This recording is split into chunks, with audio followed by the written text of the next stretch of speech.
right, guys, we're hanging with the Trews. Guys, thanks so much for doing this. Thanks, man. Thanks I've been a fan for a long time. I'll tell you a bit of a story before. I know, like, you want to listen to my story, but yeah, I do.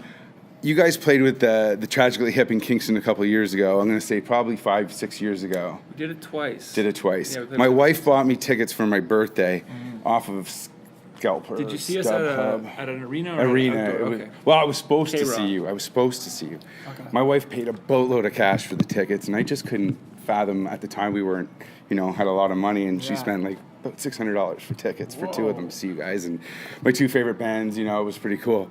I unfortunately had to sell them because we just couldn't afford them at the time. But as I mentioned before, I had seen you years before, but I also saw you guys at the London Music Hall on the last acoustic tour. Okay. Let's kind of kick things off with that. Yeah. You guys just did your acoustic tour last year, or it's this year, but you kind of are going to start going to finish the year with a brand new tour that's all plugged in. Yeah, we kind of bookended the year. Yeah. So maybe tell us, we're going to talk about the album, but maybe tell us what the idea was, to bookend the year with an acoustic and an electric show. The acoustic tour has become like a bit of a tradition. We roll it out every 2 to 2.5 years. And some of these theaters that book us, some of these venues, they book like a year and a half ahead. So we don't necessarily know what we're going to be doing. And when we take these offers, because we like to tour acoustic, we say, okay, in 2.5 years or in 2 years, you're going to be playing acoustic. So we take these tours and not necessarily knowing what the full scope of our plans are going to be. So it just happened that tour came up. We were happy to go out and do it. It was a huge success. We partnered up with World Vision and sponsored something like 110 kids over in Congo. And the whole thing was a huge success, but we didn't really want to then go off the road for a year because that wasn't really part of our plans. Our plans were to do this greatest hits and follow it up with an electric tour. And they're very different things, like the acoustic tour, we're in soft seat venues. We do 2 sets. It's very, it's not, one you saw was pretty rowdy in London, but mostly they're seated and very, it's very polite and it's very, subdued compared to what we do in the rock show.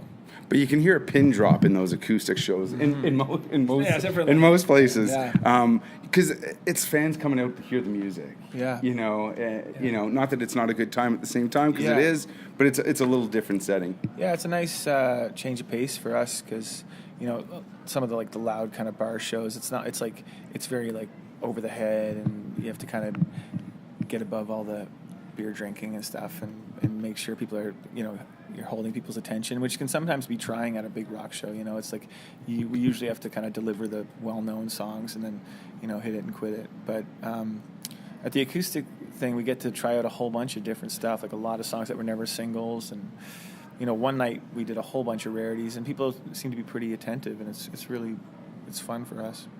So you guys have a new album out, and I'm going to call it a new album because it's a collection of tunes that you guys have along with some new stuff. It's a physical album. Yeah, and a physical album. And the cool part is, I remember when the album came out, that you went to iTunes. There was 2 songs there that were listed that you weren't getting them on iTunes. You could only get them on the album. What was the idea behind that?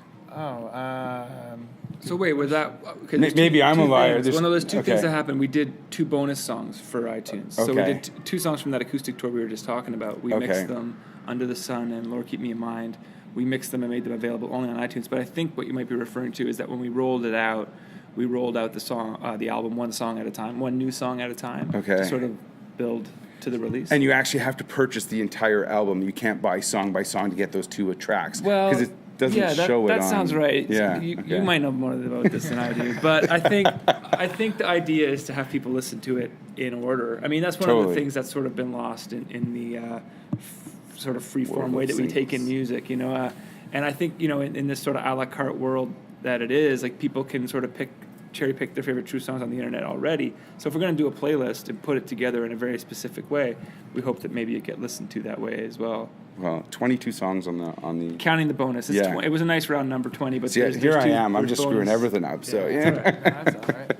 So putting this one together, what was it? Was there one that almost made the cut, didn't make the cut? There was. How did you decide what songs made it? John Angus picked a lot of them, but there was a bunch of songs that were big radio successes, but we chose fan favorites over it, because songs like Ishmael and Maggie, that was never even a single, and In the Morning, and Highway Heroes. As much as it's been a really impactful song, it didn't really do much. It didn't really do that much at radio. So we kind of went between like the top 10 singles and stuff, and then just songs that were just favorites amongst the fans. So, I think John Angus kind of wrote it like a set list in a way. Yeah, the songs that nearly made it, in case to answer the specific question, it would be like Fleeting Trust, I Can't Say. These were the ones that Jack wanted on. Yeah. World I Know, Misery Loves Company, New King. There was some songs that nearly made it. Yeah. Yeah. So, Still got to give you a reason to go buy the other record. That's what I was going to say. That leaves people the opportunity that, that one didn't make it, so I got to go out and grab it. Social media, you think about back in 2002. What's social media? Yeah, exactly. In 2002, when you guys kind of launched into the world of known music, because you guys won the Rock Search back in St. Catharines, social media really wasn't prevalent or it wasn't really there. No, it didn't exist. How do you guys deal with that today, and do you enjoy it, or is it something you kind of find it? When I started dreaming of being in a band, it was still like making a cassette tape someday, so I don't know. It's been weird. I mean, we have a good team of people that have kind of motivated us to embrace all of the technology as it comes along. We've always been willing to go there. We weren't social media deniers like in the early days of other people. Adopters for sure. We were. Yeah. I resisted a lot of them for a long time. Yeah. Well, because it weirded me out at first. But there was a lot of hand-holding from our good team of people around us who said, hey, these are the advantages. Why don't you guys get in on it? Contacting. You guys are really close with your fans, too. Yeah. You don't hide or shy away at the end of a show. That was the best part about it for us, for social media, was just the connection with the fans, being in direct contact with the people that listen to you and like you, and that's always been one of the best parts about it. Yeah. Cut out the middleman for that kind of stuff. You can get really immediate feedback on a lot of things. For example, like Highway Heroes, which was a song that wasn't even really a single for us, and it just got, people just loved it, and they just watched it on YouTube all the time and listened to it on their playlists or Spotify's or whatever. And that's just an example of that. And I don't know, it cut out a lot of the posturing, or not that we ever really were a kind of posturing kind of band, but it was like, it just made it more real for us, and we're kind of a real type band. Yeah, definitely.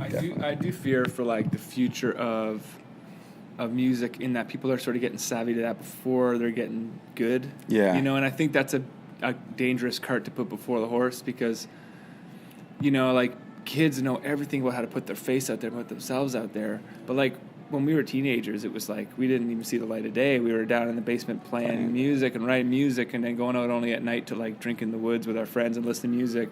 And we got you still do that, okay? And we had no idea how to get ourselves out there. It was like we had no idea. Yeah. Who knew where to start? Would you mail a tape to a record executive? Like, nobody knew where to start. The big one when we were growing up was trying to get on Much East, because that was the East Coast Much Music. Mike Campbell's Much East. Yeah. And if you could get on that was a huge thing. And that took us like years of knocking on the door. And I don't even think Mike really liked the band very much. And we were just a terrible cover band, so like rightfully so.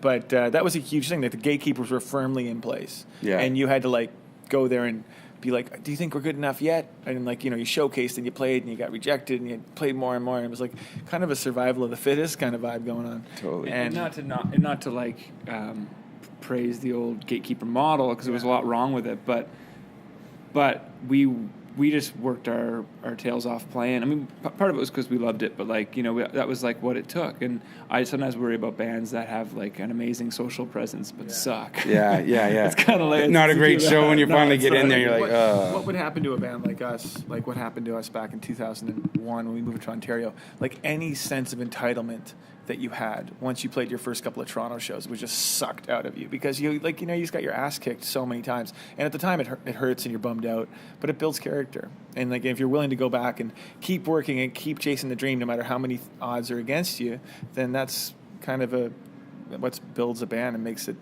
stick around and gives you legs. Totally. One last question, guys. You're going to embark on a 27-date tour across Canada. I did. So 27 dates, coast to coast, time capsule. What can the fans look forward to seeing out of this tour? We did a companion album to Time Capsule called The Vault. just as like a small protest on my part. I was like, if the label's going to make us do a greatest hits, I want to do something special. Like, I don't want it to be just like a run-of-the-mill, here's all the songs you know. So I let them, they greenlit this idea where I would go through all of the old tapes and all the old hard drives and find like 20 extra songs that nobody either came out in very limited ways or never came out at all. So you have like demos of old songs, a whole slew of, we always overwrite and over-record, so a whole slew of songs that were meant for certain albums, but for one reason or another that you forget over time didn't make it. Some of this stuff was really good. So we put that out. If you bought it through Pledge, you got this 20 songs for free. So we're going to mine through that and grab some like rarities, like at least 5 or 6 like super obscure songs from over the years. That'll be part of the set. And we're also going to start debuting like 1 or 2 brand new songs a night just to get ready for the next thing and road test some of that stuff. So I really see it being a pretty eclectic set list, you know, compared to previous tours. Right on. Well, guys, Time Capsule is available now anywhere you can buy good music. And, if you get a chance, make sure you catch the guys on the road this fall. Thanks, guys, for doing this. Appreciate it. Cheers. Gotta believe